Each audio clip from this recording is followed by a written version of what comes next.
2025年11月6日星期四，散文陪伴的真義。城市的脈搏是由數字與繁華的霓虹燈所構成的。對阿偉而言，過去10年的生命節奏，完美地契合着這種冰冷而絢爛的脈動。身為一家美資公司的業務經理，他耗費了整整10年光陰，從清潔的業務員捉起自己的團隊堡壘。他的世界由 KPI、銷售報表與永無止境的業績追趕所堆砌而成的。白天在會議室與數據和人事搏鬥，夜晚則沉浸於客戶應酬的酒色財氣之中。那些繁盛而交錯的喧囂，成為了他功成名就的背景音樂，也一點一滴地把阿偉淹沒了他自己家的微弱呼喚。他永遠記得那一張功成萬骨枯的成功金句。他的父親就像一件每晚持守在客廳裡那張靜默的沙發，又像是在家中門前守候的孤寂御林軍一樣。阿偉總是用忙作為缺席的盾牌，作為解釋來敷衍了父親花了一個黃昏的時間來做一頓晚飯，來等候阿偉回家吃飯的聚會。而阿偉只覺得定期給回老爸豐厚的生活費便足夠了，認為這便是孝道，卻從未曾留意在電話那一邊的父親聲音中，卻日益加深的沙啞，而父親卻永遠只會說我沒事，你放心吧。這樣地敷衍了阿偉便掛了線。他以為父親的世界永遠會在那裡，如同不會移動在港口的燈塔般，永遠等待着指引他這艘忙碌航艦的回港停泊。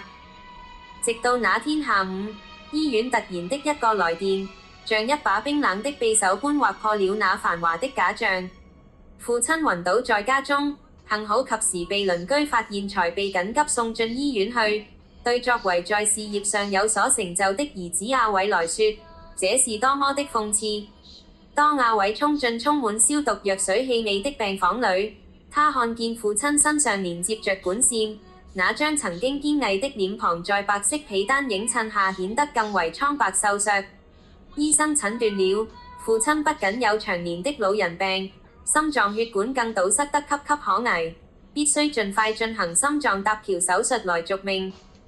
搭橋二字，恐怖得就像重錘敲在阿偉的心窩裡，他才驚覺自己從來未為父親生命中的困境搭橋來紓困，反而只是一路向前為自己的事業奔馳，卻把父親孤單地留在守候的燈塔內。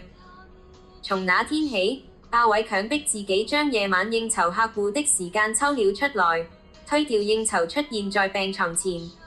起初懷着盡責任的心態，甚至帶着一絲犧牲時間的煩躁，他笨拙地削蘋果，陪看索然無味的電視節目，話題總是離不開今天感覺怎麼樣。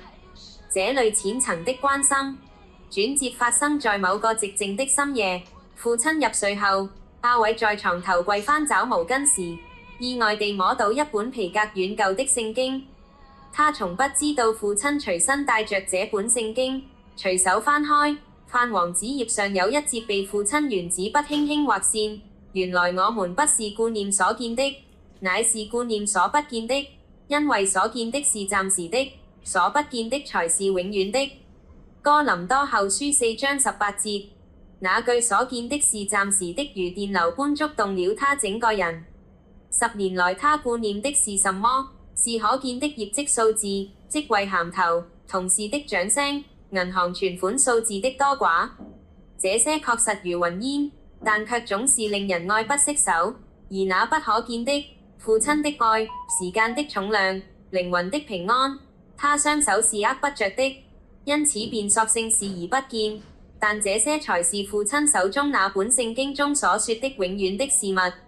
他第一次在寂靜的病房中，為自己迷失的那10年，無聲地流下了眼淚。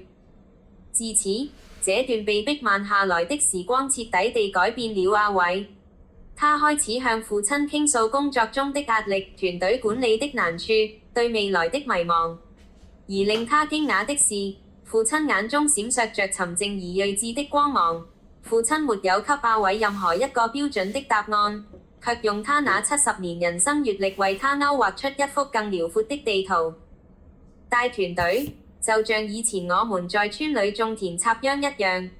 父親聲音沉穩而踏實，不能只盯着稻子長多高，得看天時，澆灌適量的水，除去旁邊的野草。對人要用心，不是用數字。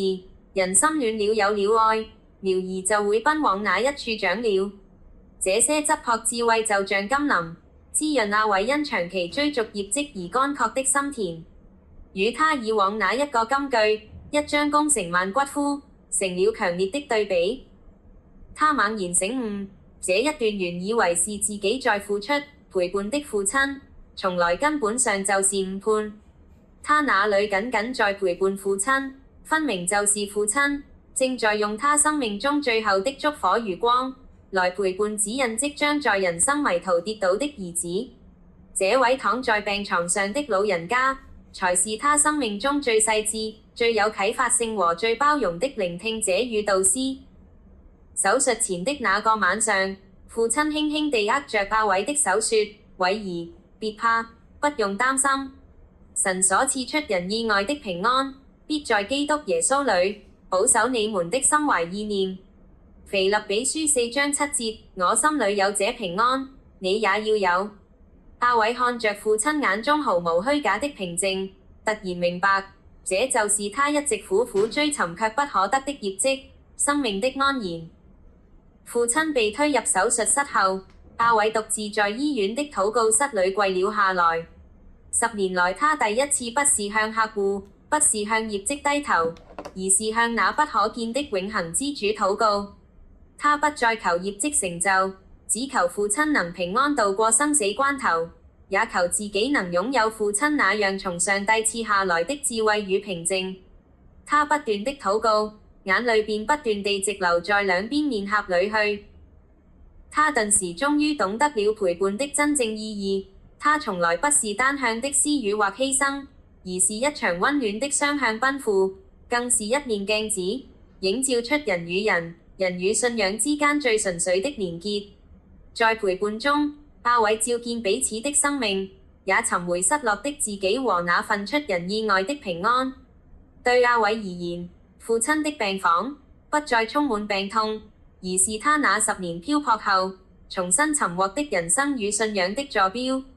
過了那麼多年，他才發覺原來除了在地上的父親外，在天上的那一位父親，仍是在那驚濤駭浪的人生中，持久地在尋找並守望着他迴避風港的燈塔。全篇文章配樂許美嫻內疚。